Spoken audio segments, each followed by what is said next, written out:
দুই ম্যাচের টেস্ট সিরিজের দ্বিতীয় ও শেষ টেস্টে জিম্বাবুয়েকে ইনিংস ও ১০৬ রানে হারিয়েছে স্বাগতিক বাংলাদেশ। সিরিজের প্রথম টেস্ট ৩ উইকেটে জিতেছিল জিম্বাবুয়ে, ফলে দুই ম্যাচের টেস্ট সিরিজ ১-১ সমতায় শেষ হল।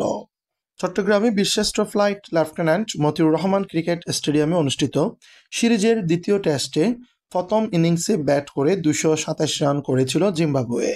জবাবে সাদমান ইসলাম ও মেহেদী হাসান মিরাজের জোড়া সেঞ্চুরিতে সবকয়টি উইকেট হারিয়ে ৪৪৪ রান সংগ্রহ করে বাংলাদেশ। ফলে প্রথম ইনিংসে ২১৭ রানের লিড পায় বাংলাদেশ। সাদমান ইসলাম করেন ১২০ রান ও মেহেদী হাসান মিরাজ করেন ১০৪ রান। প্রথম ইনিংসে ২১৭ রানে পিছিয়ে থেকে দ্বিতীয় ইনিংসে ব্যাট করতে নেমে মাত্র ১১১ রানে গুটিয়ে যায় জিম্বাবুয়ে। তৃতীয় দিনে শেষ হয় ম্যাচটি। ফলে ইনিংস ও ১০৬ রানের বড় ব্যবধানে জয় পায় বাংলাদেশ।